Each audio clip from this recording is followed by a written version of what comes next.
Guys, अगर आप भी चाहते हैं फर्राटेदार अंग्रेजी बोलना, वो भी बिना मेहनत के बहुत ही कम समय में, तो आपको भी पता होना चाहिए कि इंग्लिश बोलने का SVOC फॉर्मूला क्या होता है और ये कैसे काम करता है। तो घबराने की जरूरत बिल्कुल भी नहीं है, क्योंकि आज के इस वीडियो में मैं आपको बताने वाला हूं इंग्लिश बोलने के लिए SVOC फॉर्मूला कैसे काम करता है और कैसे आज के समय में एक गांव का लड़का, 24 साल का लड़का बड़े से बड़े लोगों को अंग्रेजी सिखाता है, चाहे वो डॉक्टर हो, इंजीनियर हो, चाहे वो किसी भी फील्ड में काम कर रहा हो, चाहे वो जॉब की तैयारी कर रहा हो, चाहे वो बिजनेस की तैयारी कर रहा हो, चाहे वो बिहार का हो, चाहे वो बिहार से आउट ऑफ स्टेट का हो, वो भी आज अंग्रेजी मुझसे सीख रहा है और मैं लोगों को सिखा पा रहा हूं। इसके पीछे एक ही कारण काम करता है कि मुझे पता है SVOC फॉर्मूला कैसे काम करता है, कैसे आज के टाइम में बड़े से बड़े सेलिब्रिटी भी वो अंग्रेजी सीख पाते हैं और बोल पाते हैं बहुत ही कम टाइम के अंदर में। तो उनको भी पता है कि SVOC फॉर्मूला क्या होता है। अगर आपको नहीं पता है, इसका मतलब आज आप अंग्रेजी नहीं बोल पाते हैं और इतनी मेहनत करने के बावजूद भी आप नहीं बोल पाते हैं। बट एक इंसान जो कभी भी आपके इतना पढ़ा लिखा नहीं है और उसने आपकी इतनी मेहनत नहीं की, बट फिर भी अंग्रेजी बोल पाता है। यहां तक कि मेरी बात ले लीजिए ना, हो सकता है आपसे उम्र में बड़ा होऊंगा, हो सकता हो आपकी उम्र के बराबर का होऊंगा, हो सकता है आपसे उम्र में छोटा भी होऊंगा, बट आज मैं आपको इंग्लिश सिखा पा रहा हूं। मैं इंग्लिश सीखा हूं, मैंने भी बहुत मेहनत की है, पीछे में बहुत हार्डवर्क किया है इंग्लिश के पीछे। बट होता क्या है कि आदमी को हार्डवर्क करना चाहिए, ऐसा नहीं कि हार्डवर्क नहीं करना चाहिए, हार्डवर्क करना चाहिए, बट हार्डवर्क के साथ में इंसान को स्मार्ट वर्क करने की जरूरत है, कुछ सीक्रेट्स को जानने की जरूरत है। कि भाई अगर मान लेते हैं कि हार्डवर्क के साथ में स्मार्ट वर्क आदमी नहीं करेगा, कुछ सीक्रेट्स पे अगर काम नहीं करेगा, कुछ स्ट्रेटेजी के ऊपर काम नहीं करेगा, तो कैसे वो कम समय में, कहा जाता है कि भाई मेहनत करने के लिए, कुछ करने के लिए 5 साल 7 साल देना पड़ता है। अरे भाई इसका मतलब क्या है, इलॉन मस्क 5 साल 7 साल, वो तो हमको लगता है कि कोई आदमी जो 10 साल में काम करता है वो उस 10 मिनट के अंदर में उतना काम करके देता है। इसका मतलब ये कहीं पे लिखा हुआ नहीं है कि आपको उतना ही टाइम देना। अरे भाई मेहनत तो करना पड़ेगा,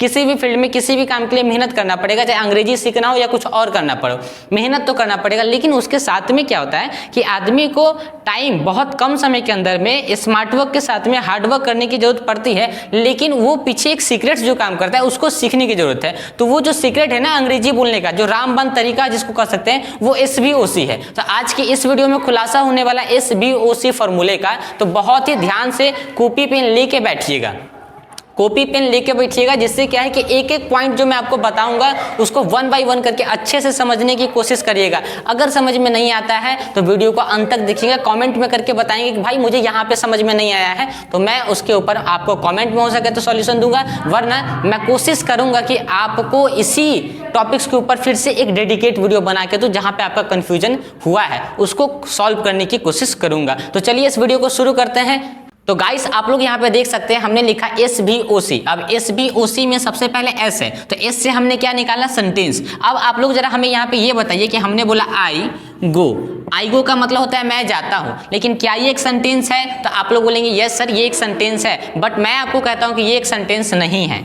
ये एक सेंटेंस नहीं है। क्योंकि सेंटेंस का मतलब क्या होता है कि ये अगर कोई सेंटेंस है तो उसमें सबसे पहले क्या आता है, सब्जेक्ट आता है, देन आफ्टर उसमें क्या आता है, वर्ब आता है, फिर उसके बाद उसमें या तो ऑब्जेक्ट आता है या तो कॉम्प्लीमेंट आता है। अगर इस सेंटेंस में यानी कि कोई भी एक सेंटेंस होगा जिसमें एक सब्जेक्ट होना चाहिए, एक वर्ब होना चाहिए, वर्ब में भी 2 चीज होता है, एक होता है HB होता है, दूसरा होता है MB होता है। तो HB MB में से दोनों को कोई एक होना चाहिए या दोनों होना चाहिए, लेकिन होना चाहिए यानी कि वर्ब तो होना चाहिए, और उसके बाद या तो उसमें ऑब्जेक्ट होना चाहिए या तो उसमें कॉम्प्लीमेंट होना चाहिए। लेकिन अगर ये 3 चीज नहीं, SVOC में से अगर कोई 3 चीज नहीं, या तो सब्जेक्ट वर्ब या ऑब्जेक्ट होना चाहिए, या तो सब्जेक्ट वर्ब या कॉम्प्लीमेंट होना चाहिए, यानी O से ऑब्जेक्ट हो जाएगा और C से कॉम्प्लीमेंट हो जाएगा। लेकिन अगर किसी सेंटेंस पे सिर्फ क्या है, एक सब्जेक्ट है और एक वर्ब है, तो ये कोई सेंटेंस नहीं है, ये एक क्लाउज है। ये क्या है, क्लाउज है, जिसमें एक सब्जेक्ट और एक वर्ब होता है, उसे हम क्लाउज बोलते हैं। लेकिन ठीक है, लेकिन अगर किसी सेंटेंस में सिर्फ सब्जेक्ट और वर्ब है तो वो क्लाउज हो जाएगा, और अगर किसी सेंटेंस में सब्जेक्ट वर्ब ऑब्जेक्ट या कॉम्प्लीमेंट में से कोई एक चीज है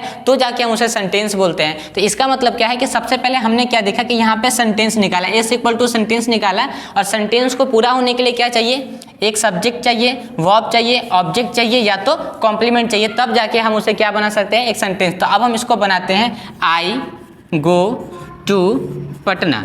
ठीक है, अब यहाँ पे आप लोग देख सकते हैं कि आई है आपका क्या हो गया, सब्जेक्ट, भी आपका क्या हो गया, वर्ब, और यहाँ पे जो पटना है ये आपका क्या हो गया, कॉम्प्लीमेंट। अब ये कॉम्प्लीमेंट कैसे हो गया, इसको भी थोड़ा सा मैं आपको समझाने की कोशिश करता हूँ कि देखिए अब आप लोग को बहुत बड़ी कंफ्यूजन रहती है कि भाई हम कैसे पहचानेंगे कि भाई किसी सेंटेंस में कोई जो है वो सब्जेक्ट है या किसी सेंटेंस में कोई क्या है, एक ऑब्जेक्ट है।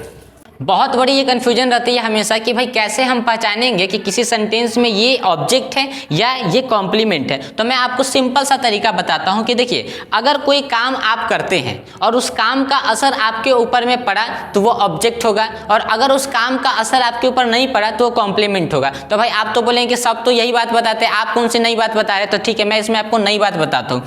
आप यहाँ पे बोलेंगे ईट, क्या बोलेंगे? ईट, और ईट के बगल में हमने यहाँ पे बोला गो, ठीक है। तो ये दो ऐसे वर्ब है जिससे हमको हमेशा पता चलेगा कि भाई ईट ऐसा एक वर्ब है जो हमेशा अपने साथ में क्या लेके आता है, सॉरी हमेशा अपने साथ में ऑब्जेक्ट लेके आता है, और गो एक ऐसा वर्ब है जो हमेशा अपने साथ में कॉम्प्लीमेंट लेके आता है। अब समझाता हूं मैं आपको, ठीक है। आपने बोला कि मैं आम खाता हूं, तो आम जब आप खाएंगे तो क्या आपका पेट भरेगा कि नहीं पड़ेगा? तो इसका मतलब आपके पेट पे असर पड़ा, आपके बॉडी पे असर पड़ा, तो इसका मतलब क्या है, ये कॉम्प्लीमेंट है। चलिए आम को छोड़िए, आपने बोला कि मैं खाना खाता हूँ, आपने बोला मैं दाल रोटी चावल खाता हूँ, आपने बोला मैं भुजिया खाता हूँ, यानी कि आप किसी भी चीज़ को अगर खाएंगे तो रोटी पे क्या असर पड़ा कि नहीं पड़ा, बॉडी पे असर पड़ा कि नहीं पड़ा। ठीक है, मैं आपको पढ़ा रहा हूँ, मैं आपको पढ़ा रहा हूं, तो अगर मैं पढ़ाता हूं आपको समझ में आता है तो वो क्या हो गया, ऑब्जेक्ट हो गया। क्यों? क्योंकि बॉडी पे असर पड़ा, माइंड पे असर पड़ा। लेकिन मैंने आपको पढ़ाया और आपके ऊपर से चला गया, यानी कि सरपास कर गया, तो ये क्या है, एक ऑब्जेक्ट है। आपने बोला कि आई गो टू पटना, मैं पटना जाता हूं, तो अब यहाँ पे पटना जाने में क्या पटना को कोई असर पड़ेगा? आपने बोला कि आई गो टू दिल्ली, अब यहाँ पे आप जब दिल्ली गए थे, क्या दिल्ली छोटा हो गया आपके जाने से, दिल्ली मोटा हो गया, दिल्ली में बाढ़ आ गई कि आपके जाने से? नहीं गया ना।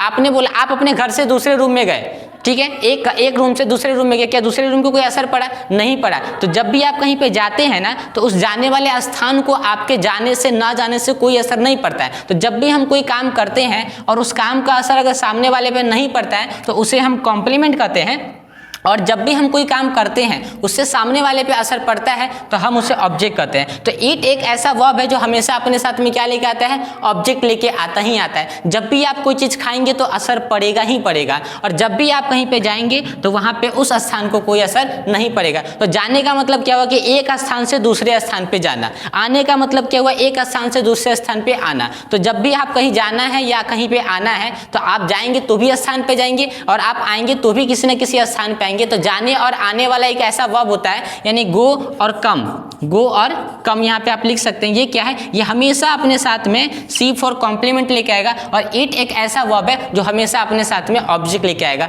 आशा करता हूँ कि यहाँ तक तो आपको बात समझ में आ गई होगी, ठीक है। मैंने इसी में जो है ऑब्जेक्ट और कॉम्प्लीमेंट को कवर करने की कोशिश की है। अब मैं क्या करता हूँ कि आपको समझाता हूँ कि भाई प्रॉपर तरीके से ये जो हमने लिखा है सब्जेक्ट, वर्ब, ऑब्जेक्ट और कॉम्प्लीमेंट, इसको थोड़ा सा अच्छे से समझाने की कोशिश करता हूँ। इसके अंदर मैं कवर करूंगा, देन आफ्टर फिर जाके मैं भी को कवर करूंगा और ओ का कवर करूंगा, फिर उसके बाद सी को कवर करूंगा। बहुत ही मजेदार वीडियो होने वाली है। तो चलते हैं थोड़ा सा और आगे और इसको मिटाते हैं पहले, ठीक है।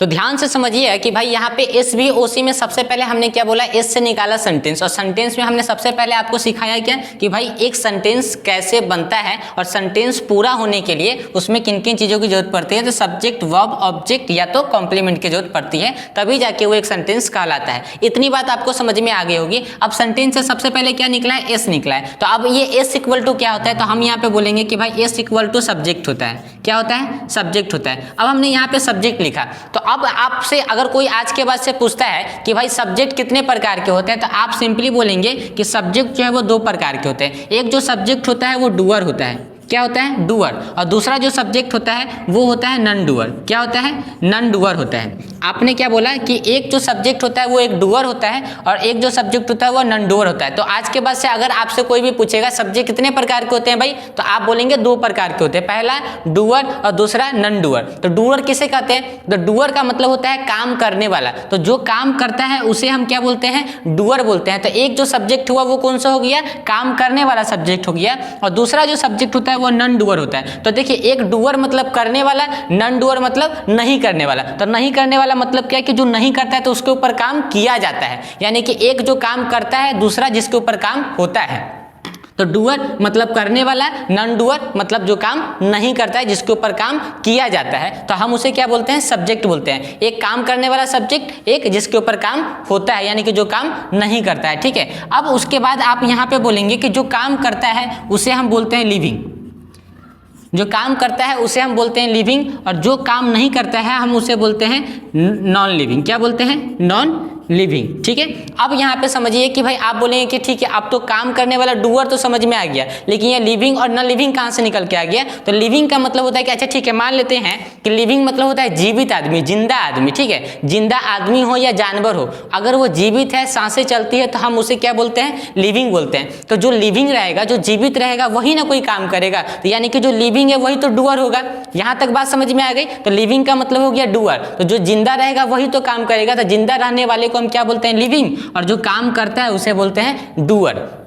अब हमने बोला कि भाई जो आदमी जीवित है तो वो तो लिविंग है और वही डूअर है, लेकिन जो आदमी जीवित नहीं है तो वो नॉन लिविंग होगा ना, यानी कि निर्जीव होगा, और जो निर्जीव होगा वही नॉन डूअर होगा। यहाँ तक बात आपको समझ में आ गई होगी, ठीक है। तो अगर आपसे आज के बाद से कोई पूछता है कि भाई सब्जेक्ट कितने प्रकार के होते हैं, तो 2 प्रकार के, एक डूअर होता है, दूसरा नॉन डूअर होता है, यानी कि जो डूअर होता है वही लिविंग होता है, और जो जो डूअर होता है वो काम करने वाला होता है, जो नॉन डूअर होता है उस पर काम किया जाता है, और जो डूअर होता है वही लिविंग होता है, जो नॉन डूअर होता है वही नॉन लिविंग होता है। अब यहाँ तक बात आपको समझ में आ गई होगी कि भाई सब्जेक्ट कितने प्रकार के होते हैं। अब बात मुद्दे की ये यहाँ पे आती है कि सब्जेक्ट क्या होता है, सब्जेक्ट क्या होता है। अब समझिए कि सब्जेक्ट क्या होता है। तो सिंपल सी बात है, आज के बाद से पूरी कंफ्यूजन खत्म कर दूंगा कि सब्जेक्ट का मतलब कि जो चीज हमको दिखाई देता है। आपको बोर्ड दिखाई दे रहा है क्या? तो ये बोर्ड एक सब्जेक्ट है। आपको मैं दिखाई दे रहा हूँ क्या? मैं एक सब्जेक्ट हूँ। अभी ना यहाँ पे समझाया कि सबसे पहले हमने सीखा क्या कि सब्जेक्ट कितने प्रकार के होते हैं। तो एक काम करने वाला, दूसरा जिसके ऊपर काम किया जाता है, एक जो जीवित होता है, जो निर्जीव होता है। तो समझिए कि हम और आप क्या हैं? एक सब्जेक्ट है।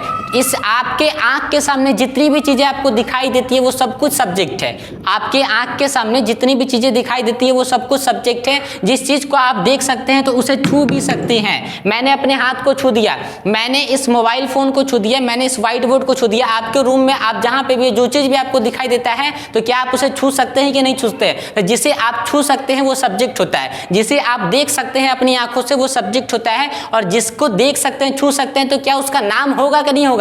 तो जिसका अगर कुछ नाम होगा वो भी एक सब्जेक्ट ही होगा।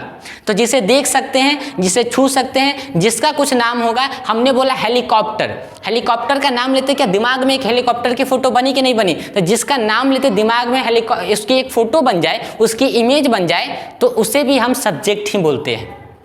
बात समझ में आ रही है? तो अब यहाँ पे हमको ये चीज समझ में आ गया कि जिसे देख सकते हैं, छू सकते हैं, जिसका कुछ नाम होगा, जिसका नाम लेते दिमाग में फोटो बन जाती है, तो उसे हम सब्जेक्ट कहते हैं। अब उसके बाद हम कैसे पहचानेंगे कि कोई सब्जेक्ट जो है वो डूअर है और कोई सब्जेक्ट एक नॉन डूअर है, कोई सब्जेक्ट लिविंग कैसे है, कोई सब्जेक्ट नॉन लिविंग कैसे है? तो अब इसको पहचानने का तरीका बताते हैं कि हमने बोला कि मैं एक डूअर सब्जेक्ट हूँ। क्यों? क्योंकि मैं जिंदा हूँ। और ये एक जो व्हाइट बोर्ड है ये एक नॉन डूअर सब्जेक्ट है। क्यों? क्योंकि ये जीवित नहीं है, ये खुद काम नहीं कर सकता है। तो जो खुद काम करता है वो लिविंग सब्जेक्ट होता है, वो डूअर सब्जेक्ट होता है, ये वाला।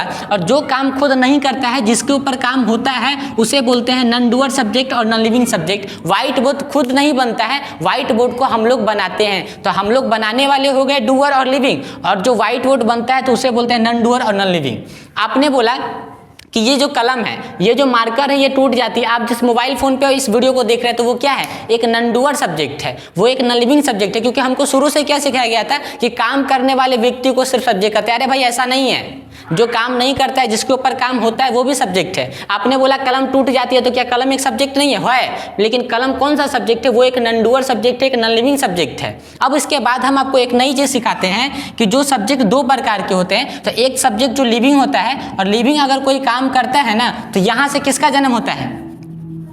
टेंस का जन्म होता है। आप लोग इतने दिन से कंफ्यूजन में थे कि भाई टेंस को कैसे पहचानेंगे कि कोई टेंस होता है, कोई सेंटेंस। आपने बोला ना यहाँ पे सेंटेंस है, तो सेंटेंस में अगर मान लेते कि हम कैसे पहचानेंगे कोई सेंटेंस जो वो टेंस का है और कोई सेंटेंस जो है वो टेंस का नहीं है। तो इसका मतलब पहचानने की क्या जरूरत है कि अगर कोई इंसान जो जीवित है, अगर कोई जानवर ऐसा जीवित है, अगर कोई पक्षी जिसके अंदर में सांसें चलती है, उसके द्वारा जब कोई काम होता है तो वहां से जन्म होता है टेंस का। सिंपल सी बात समझ में आ गई। हम आप काम करेंगे, जानवर कोई काम करेगा, पक्षी कोई काम करेगा, कुछ भी करेगा, काम करने वाला व्यक्ति जब कोई काम करता है तो वहां से टेंस का जन्म होता है। मैंने बोला कि मैं आपको पढ़ाता हूं, ये एक टेंस है। आपने बोला कि मैं पढ़ता हूं, एक टेंस है। गाय घास खाती, ये एक टेंस है। पक्षी हवा में उड़ते हैं तो वो क्या है, एक टेंस है। क्यों? क्योंकि उनके अंदर में जान है, काम वो खुद करते हैं। जब कोई काम खुद कोई करता है तो वहां से टेंस का जन्म होता है। और टेंस को ही हम क्या बोलते हैं, एक्टिव वॉइस। क्या बोलते हैं, एक्टिव वॉइस।